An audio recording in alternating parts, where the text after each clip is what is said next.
So you may not have heard of Gold Star Recording Studios, but you have certainly heard their product.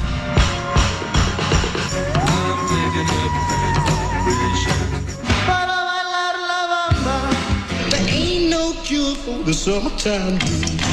Everyone from the Beach Boys to Sonny and Cher to Iron Butterfly recorded at the studios in Hollywood. And it turns out Gold Star has a San Diego connection. Yeah, San Diegan Brad Ross's father, Stan, was an engineer there. Brad and Jonathan Rosenberg have created a musical called 33 and a Third. If you're old enough, you know what that is. Yes. 33 and a Third House of Dreams, which premieres in San Diego in August. Both men are joining us this morning. Good morning to both of you.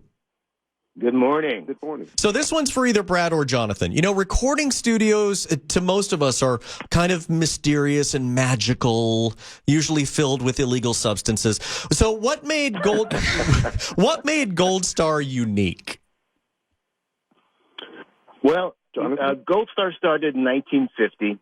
Brad's father, Stan, and his partner, Dave Gold, started it right after World War II. And what made it unique was that it was a blue-collar studio.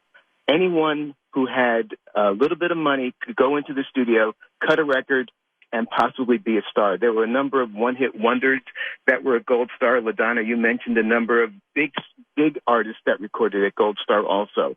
So it was the kind of studio that that really was not existing in Los Angeles at that time. In L.A. in 1950, there were the big studios, the Columbias, the Deccas, but there were very few independents. Gold Star was one of the first independents, and as a result of Gold Star, the West Coast sound was really created, and by the end of the 60s, Ted, all those illegal substances that you were talking about were going on at other studios, but not at Gold Star. Good to know. All right, Brad. Now, your dad worked with Phil Spector and, you know, obviously the creator of the Wall of Sound and a noted absolute nutbag. So what did he tell you about that?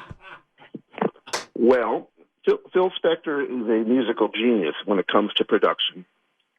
When it came to how his behavior is in the studio, it was something that as a child, which I was at the time, I was not allowed to come to those sessions because with the erratic behavior that could go on during those sessions. But Phil Spector and those sessions with the Wall of Sound and the musicians and the creative genius of both Stan Ross and Larry Levine did some amazing things with the echo chamber, which is what made Gold Star famous.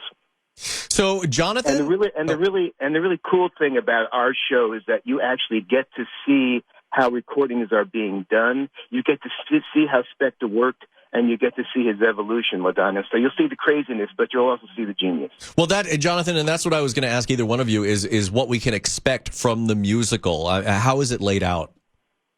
Okay, you're going to be hearing 30 different classic songs from 30 different artists. So if you like Jersey Boys, you're going to and I know you did, LaDonna, you're going to love 33 and a Third House of Dreams because it's really a feel-good musical. You leave your politics at the door. And the way it's laid out, Ted, is that you'll see the evolution of music in the last half of the 20th century. Rock and roll started at Gold Star with Eddie Cochran. Surf music, like you guys mentioned, not only the Beach Boys, but Duane Eddy. Pop music. I mean, Cher got started at Gold Star, along with Sonny and Cher. The Crystals, the Ronettes.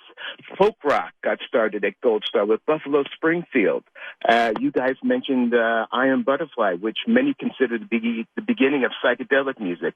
And even punk and new wave started. The Runaways with Joan Jett did their first demo at Gold Star. The Ramones cut an album at Gold Star. And the KOGOs did demos at Gold Star. So it really spans the 33 and a third years that Gold Star Recording Studios was opened. You know what? It sounds like an amazing story. Where can we see it? Okay, it's going to be at the Lyceum Theater from August 1st to the 25th, www.sdrep.org. And to my knowledge, I've been here since 1981. This is the first big musical ever to be written by two local guys. Well, two local guys, you better send us tickets. Wait, can I ask for that on the radio? No. Or am I in trouble? Oh, no. We can buy tickets. So where can people buy tickets? SDRep.com. SDRep.com? SDRep.org. Or you can go down to the box office. Single tickets are on sale. And another thing I want to let you know is we're going to be having the rep is going to be having a lot of cool events associated with the show that go on before the show actually goes on. So just keep track of that. We'd love to come back and talk to you about that. Sure, it sounds amazing. Absolutely. Thank you both so much, Brad and Jonathan, and 33 and a third. Boy, it sounds like it's going to be absolutely amazing. 33 and a third, House of Dreams. Brad? It's going to be huge. It's going to be huge. It's going to blow the roof off the Lyceum. It really, really sounds like it. All right, Jonathan Rosenberg and Brad Ross, thank you both so much. Little secret bit of Thanks, guys. information. Thank The you. Lyceum is a great place to see a musical show. It's going to be awesome. It just is.